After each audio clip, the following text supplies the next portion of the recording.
Much better away from the puck, which has allowed him to become a regular in the lineup. Obviously, injuries forced that, but Marty's finally taking advantage of. Here's another chop. Tomas Nosek out in front and score!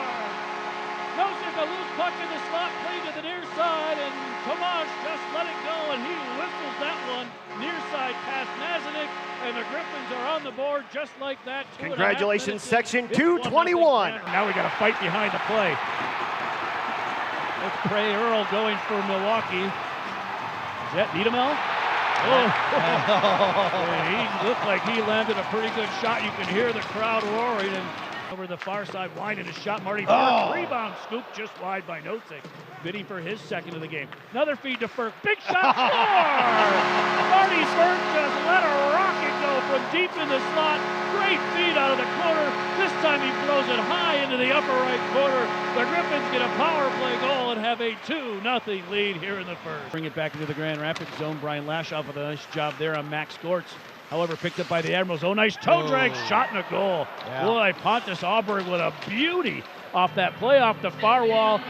Nedomlel, yeah, he was pretty close to getting a holding call. Now he's pushing and shoving again. He looks willing to go for his second bout here tonight. They're still talking behind the net.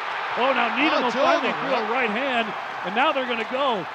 It hit. That's Cody Bass he's tied up with, and Nedomlel caught him with a right hand. Then a second Milwaukee player came in. Now they're going to let him go, and Nedomlel's throwing a right. Oh, Bass comes back with a big right and another. Nedomlel now goes to the uppercut. Well, they both tagged each other pretty good here. Nedomlel's got him in a headlock and just whistles him down on the ground. Back into the corner where again it's Alm and Hirschfeld. They've been doing battle for the last 30 seconds. Now Louis-Marc Åberg picks up a loose puck, plays it out in front, and then popped it in. Nathan Paetsch just took a whack at a puck in the slot and hit a stick that went way up in the air and just floated in and over the goaltender Nastasiuk. And a fluky goal, but one the Griffins will take. It's 3-1 Grand Rapids. Pulls up the blue line, finds it far side at the point, long shot. There's one that the goaltender Nastasiuk would love to have back. That's a kind of weak shot from about 60 feet out. And I believe it's Nathan Paetsch again. The Admirals will bring it back into the Grand Rapids zone. Nice feed out in front and a pretty shot and goal. Wow, backhanded feed out in front by Garrett Noonan. The horn sounds and the Griffins have won 12 straight here at Van Andel Arena, extending their franchise record with yet another win on home ice. Yeah, so what happened is that Alden had a seizure on the bench. He's a past history of seizures. It's never happened during a game, but he's at the hospital right now with his family. His family's in town, and he's stable, and he's going through further testing. But he's stable, and we're happy for that. And a big thank you to the medical people that reacted quickly. They did a great job. What did you see happen? What's that? What did you see happen on the bench? Well, he was standing up in front of me, and actually we were yelling at guys on the ice because we had too many men on the ice. And then when I looked at him, and other guys looked at him, he just kind of froze. And I didn't know if he got hit because if there was some play close to the boards. But he started going into a seizure, and like I said, the medical staff reacted really well. What is his past history with the seizures? I'm not sure. This is pretty new to me. But you're aware that he has had them in the past? I was told after the fact, and yeah, like apparently he had a couple before, but that's the first time I experienced it with him. How was the teammates handling it? You know what? It was tough. You know, like obviously it was a big scare for everybody. But I thought our guys did a pretty good job of regrouping here in the dressing room, and I think first 5 minutes, well, the penalty kill was big, where we had to come out and get through that penalty kill. And once we got through that, we kind of settled in, and I thought both teams after that incident probably lacked a bit of luster out there. You guys played a really good period in the first period and half of the second. After that, does it seem like you guys just didn't have the energy to play? Were you guys ready just to get it over? Well, we were going all right. We're up 4-1, and also the incident happens, and it's hard. It's a hard situation. These guys don't care very much for each other, and when you go through something like that, and they see their teammate down that's struggling, it's very difficult. But I thought our guys were very mature about it, and they handled it very well. Did you get to talk to him at all? No. He was by the time they wheeled him off, he was doing a lot better. But that's not my department. From what I saw, and it looked like he had, what our photographer had and video had, was that he had set up and that he was, appeared coherent and. Yeah, he was fine. When he was on the ground, they were trying to get him to settle down, and then once he was saying that he's let me breathe, so he wanted to sit up. So once they got him set up, they kept on tending to him, but he was doing much better. What was that like for you to try and keep composure and you're worried about one of your players and you got a game going on? What was that like for you? Well, actually, it's quite tough. Unfortunately, I was part of an incident where I lost a teammate like that, so it was too close for comfort. Coach, there seemed to be a little bit of an edge to this game. Do you think that kind of comes from the product of playing each other 4 times in a month? I think so. And they're big games, they're divisional games, and we're chasing Milwaukee, and we want to keep on trying to come up the standings. And this was a big win for our hockey team tonight. What do you guys got to do tonight? I mean, tomorrow night to keep this going, knowing that you guys are going to have this in the back of your mind for what happened. Well, I think like John Burnell did a great job. He's our athletic trainer, and he addressed the team after the game, and he let everybody know how Hirsch is doing, and so I think the guys have closure with the incident. It was scary for everybody, but they understand he's doing well and he's with family. How about the crowd? Not one person got out of their seats and was supporting him. How does that feel for you? Well, that was Alden's father.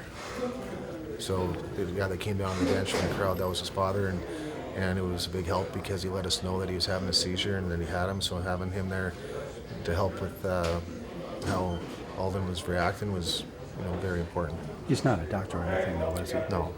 He just gave us information in the past. Obviously, the paramedics that come in, they don't know the past history, and so he helped out with that, and he's been through it before, so he knew how to handle the situation. Well, initially just scared. You got a teammate that's, drops down on the bench there, and I think around here, Michigan, you think of Yuri Fisher at first, and you weren't sure what was going on. Just scary. You're thinking about him, you're praying for him, and then you want to get the medical people in there as fast as they can, and I think they did a great job, Johnny Burnell. But once it all was kind of settled down there, you just came in here, and Johnny reassured us that it's happened to him before. I don't know if they told you, it's open. He's had a seizure in the past, and I think it was a little different that he seemed alert there. So definitely a scary moment. What you do in my position, I guess, is once your buddy's all right, you just try and be somebody they can look to, stay focused on the game, and we found a way to pull through after a tough one there. What was some of the conversation that you guys talked about, when you had to come off the ice and you're focused, trying to gain focus on the game, but you're also concerned about him? The game was getting pretty heated, and I think, even on their side, their players were concerned. The game became secondary there, no doubt about it. And I think when you saw we came back, it wasn't as intense, but we came in here and made sure, like Johnny Burnell, made sure we knew everything was all right. And you obviously your first thing is, do you really want to play anymore? You don't know what the deal was, Coach came in and just tried to, even myself, you just try and encourage the guys and reassure them we're all right and focus, and we'll lock it down, and that's what we did. Jeff, you guys have now be a first place team 3 times within a month. How big is that for you guys? Well, it's key. We're playing great hockey right now. We're getting a lot of games in. That's a strong team. I think they feed on the power play.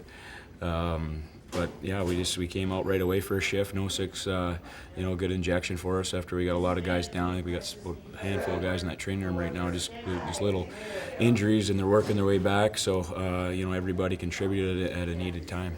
Jeff, how does it feel that you guys are in 3rd place right now when you had a tough start and to be where you're at right now?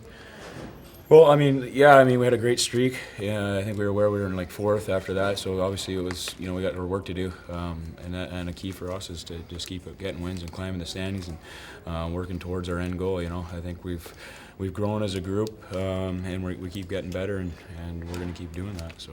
You had Nosek on your line tonight. Did you notice any difference in the way that he's playing now that he's back from Detroit? Yeah, I think anybody that comes back from the NHL has that confidence. He had a great training camp this year too. And didn't get off to the start he wanted, didn't score for a while. I think he's got a bit of a safe defensive label, but he can do it offensively, and that's a good thing for us. He's getting the minutes and can do it, so we needed it, and he was there. How's your feet about right now with Jared in the net? How is he doing as a leader, as a team beside yourself?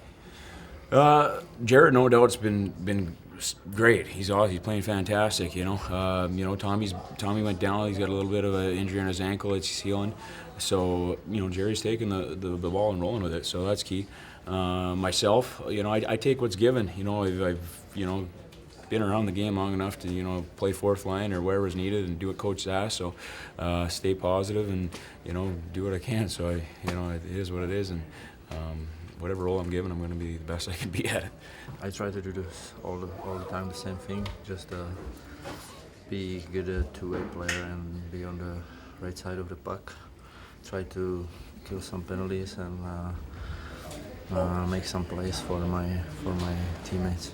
Can you talk a little bit about what the experience was like in Detroit and what you learned from it? It was a huge experience for me. Like if you go up and you see every day the big stars like Nastasiuk and Åberg, you can learn from them. So I'm very happy to be there and play some games. Huge experience for me. What is it that if you had to try and decide what it was that you came and you learned most while you were there, what would that be? The most, I don't know what I learned the most, but the game is a little bit faster there, so you have to give the puck a little bit quicker. So I think that's the most what I learned there.